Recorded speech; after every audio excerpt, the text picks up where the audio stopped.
एक गांव में किशोर नाम का एक आदमी और उसकी बीवी भाग्यश्री रहते थे। दोनों स्वभाव में बहुत अच्छे और समझदार थे।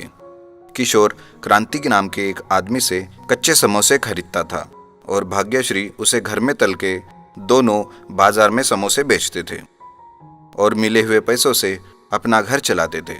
अरे क्रांति, आज मुझे 50 समोसे देना। आज ज्यादा समोसे बेचकर देखूंगा कि बिकते हैं या नहीं।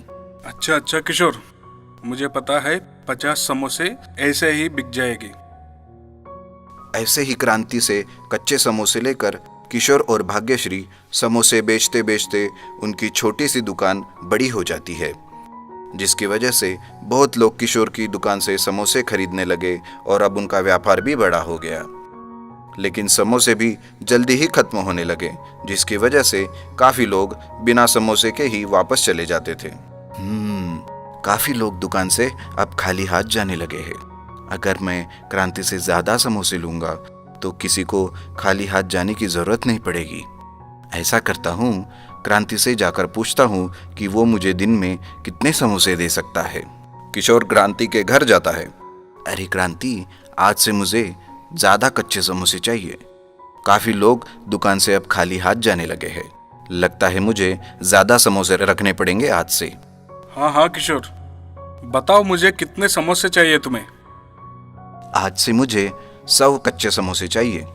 ऐसा बोलकर किशोर 100 समोसे लेकर जाता है, लेकिन क्रांति सोचता है, अच्छा, तो किशोर का समोसे का धंधा अच्छा चल रहा है, तभी तो वो ज्यादा समोसे लेकर जा रहा है। और मेरे देखो, कुछ भी फायदा नहीं हो रहा है।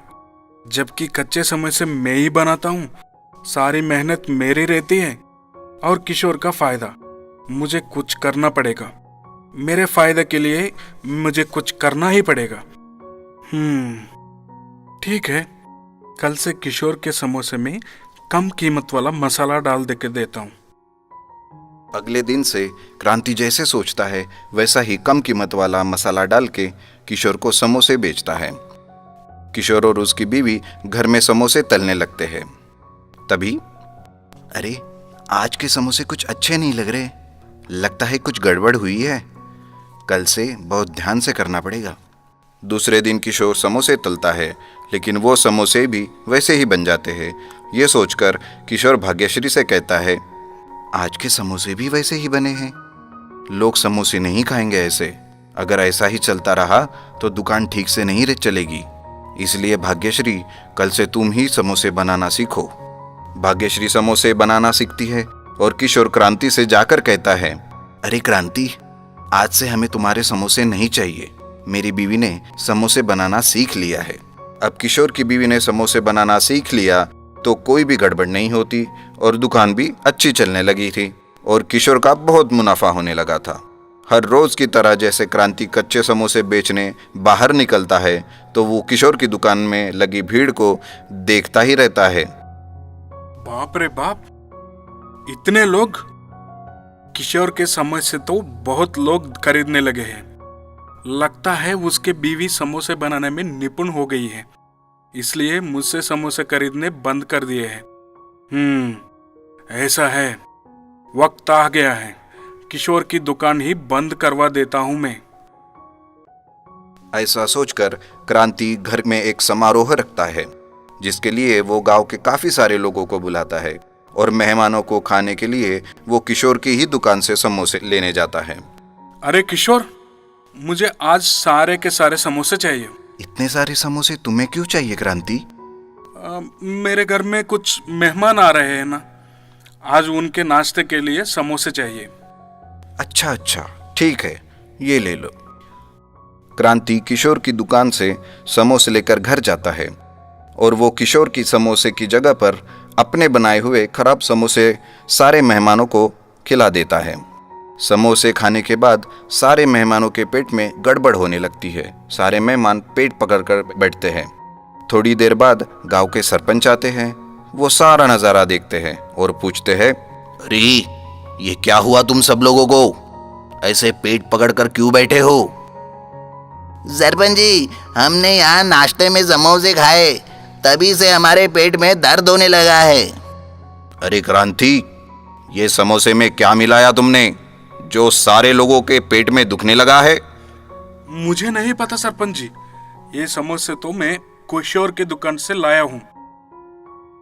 अरे सुनो, किशोर को बुलाकर यहां लेकर आओ।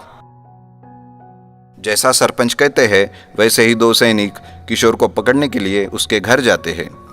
ये देखकर किशोर की पत्नी भाग्यश्री भी उनके पीछे पीछे आ जाती है। क्या हुआ सरपंच जी, मुझसे कुछ गलती हुई है क्या? क्या तुमने आज क्रांति को समोसे बेचे? हाँ सरपंच जी, लेकिन हुआ क्या है? तुमने समोसे में क्या मिलाया है?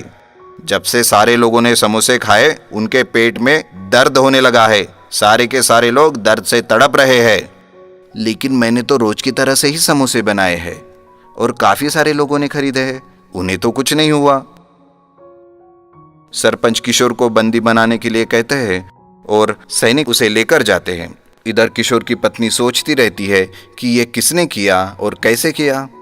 तभी क्रांति हंसते हुए अपने घर जाते रहता है। किशोर की पत्नी उसके पीछे पीछे क्रांति के घर चुपके से खिड़की से देखती है। क्रांति अपने बीवी को बताता है, अरे सुनो, आज मैंने किशोर के अच्छे से मजा चखाया। अब उसे समझ आएगा कि मुझसे पंगा लेने का मतलब क्या होता है।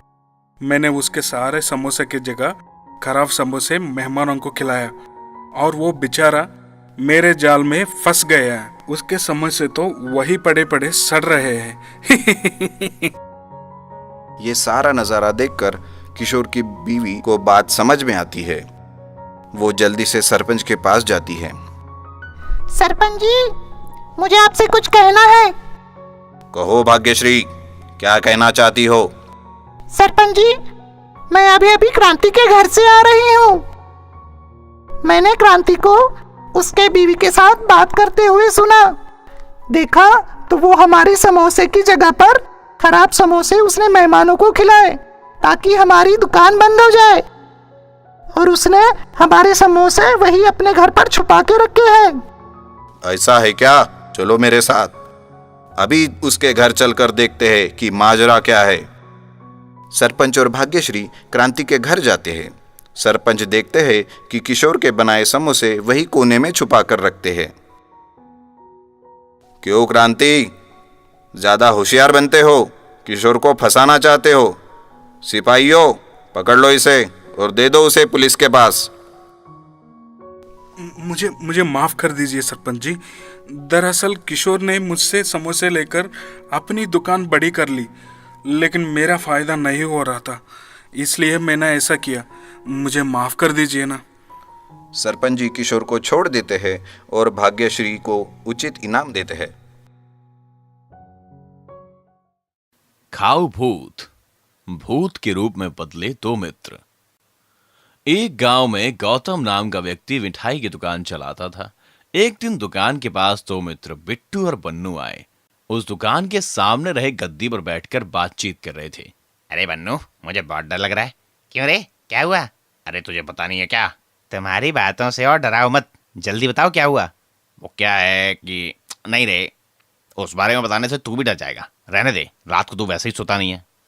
अरे बिट्टू, पहले बता तो। चल ठीक है, तेरी इच्छा है, अब बताता हूँ, बाद में डरियो मत। ठीक है, नहीं डरूंगा। अब तू उस विषय के बारे में बताएगा या नहीं? क्या हुआ बिट्टू, किसको डरा हुआ कह रहे हो, और डर क्या है? अपने गांव में दो भूत घूम रहे हैं अंकल। वो दोनों बहुत खाओ भूत हैं। हर रात के समय हर एक घर के सामने एक थाली में भोजन लगाना पड़ेगा।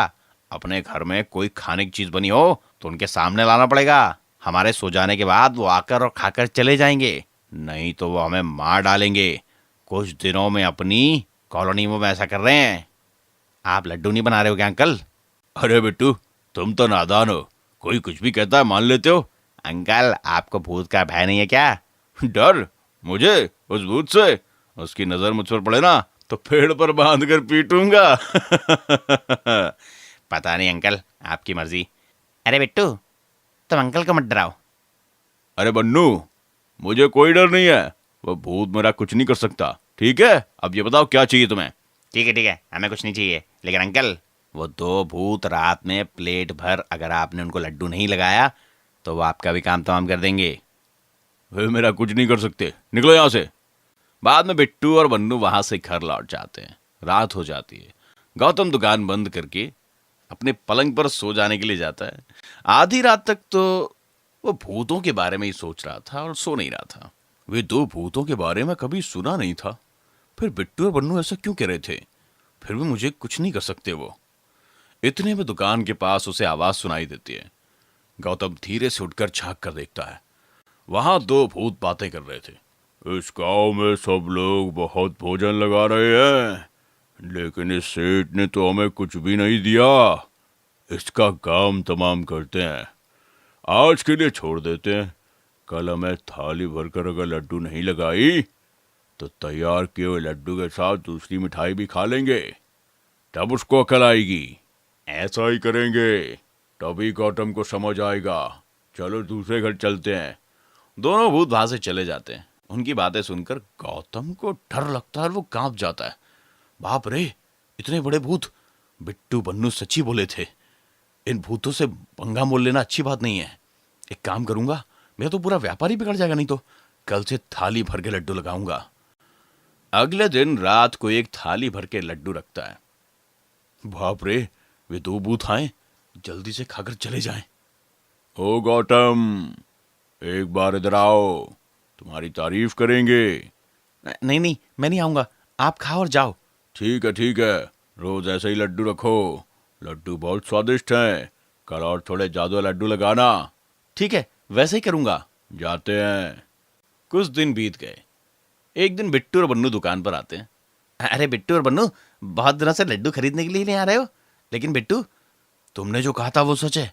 हर रोज दो भूत आकर लड्डू खाकर जा रहे हैं। मुझे डर लग रहा है, घर पर मैं अकेला हूं। आज आप लोग मेरे साथ ही रहो ना, आपको भी उन भूतों के बारे में बताऊंगा। बाप रे, हमें तो बहुत डर लगता है, हम तो नहीं रहेंगे। मेरे साथ रहो ना प्लीज, तुम यहाँ से जाना मत। ठीक है, आज की रात आपके साथ ही रहेंगे। आधी रात हो जाती है। अरे बिट्टू, आज वे दोनों भूत क्यों नहीं आ रहे हैं? वो आने के बाद हमें बुलाएंगे, सो जाओ।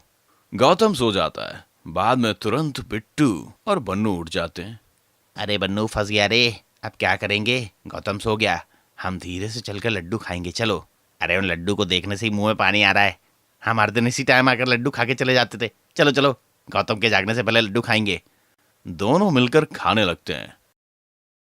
उनकी आवाज से गौतम जाग जाता है और देखता है, आहा भूत, वो दो भूत तुम ही हो क्या? अपने मन में वो ये कहता है और सुबह हो गई।